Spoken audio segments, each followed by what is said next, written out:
Hey guys, just wanted to take a minute to thank you, the listener, for listening and proving that you have a growth mindset. Our mission is to curate information from top influencers around the world. We provide you with real, actionable steps on how to improve in every and any area of your life, whether you own your own business, you're a C-suite executive, or just starting your journey of self-development. Professional development is all about growth. And you know that if you're not growing, you're dying. If you enjoy this content, please help us by helping others and liking, sharing, and subscribing. Hey guys, thanks for tuning in. We have a great mini episode today. Josh Sample, founder of Drive Social Media, is going to be talking to us about how to track your digital marketing and social media specifically. So without further ado, here is Josh. Hey guys, one of the big things I want to talk to you guys about today is how to track your digital advertising, more specifically Facebook, Instagram, really any social media marketing efforts that you guys are going through. The first things first though, before you get into starting to place an ad, you always want to make sure that you think about a handful of things first.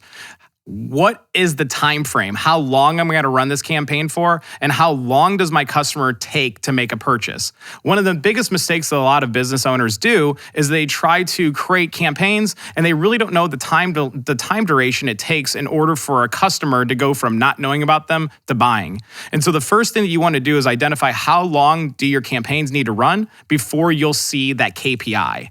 Number two, though, speaking about KPIs, you also need to make sure you understand exactly what your key performance indicator is. What one metric am I going to monitor that is going to gauge the success or failure of this campaign?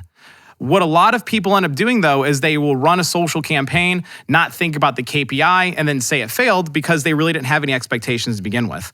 That metric, though, that you're monitoring, that KPI, though, has to be time-bound and metric-bound, meaning it has to run for this time period, as well as that metric that we're monitoring, whether it's leads, conversions, engagement, website sessions. We have to make sure that what our efforts are doing are aligned with moving that needle. So after you know the time duration, after you know what the KPI is, after you determine what success or fail of that KPI is, then and only then can you start optimizing and placing your ads. From there, what you want to identify then next is, who is the ideal customer that you want to market to or potential customer? One of the big things I always make sure to tell everybody is there's a very large difference between your actual customer and the customer that you want, right? Those are two very, very different things. I want this type of a person versus this is my actual customer. And so making sure that you're real with yourself on the people who are actually going to convert. I know what you're thinking.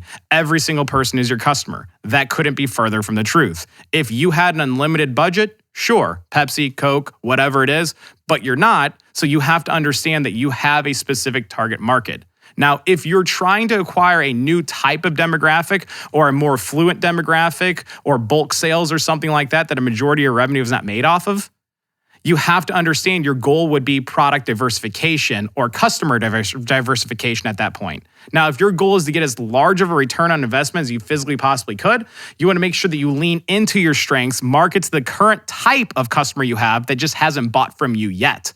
So I would always recommend leveraging artificial intelligence, using lookalike lists in order to identify people within a 1% variation of there. Once you identify, though, that customer demographic, who you're going to target, who you're going to target, where you're going to place this ad at, you also then have to think about what are you going to say.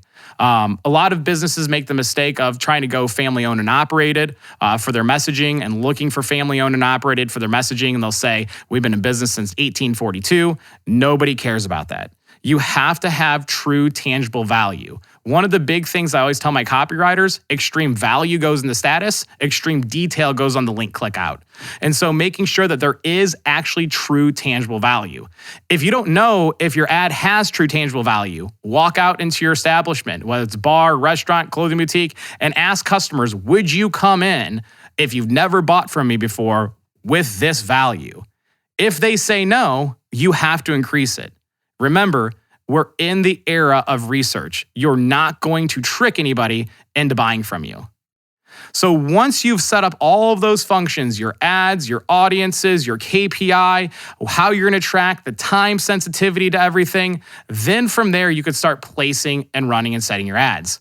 Making sure, though, that you're focusing on monitoring those KPIs after the campaigns are launched.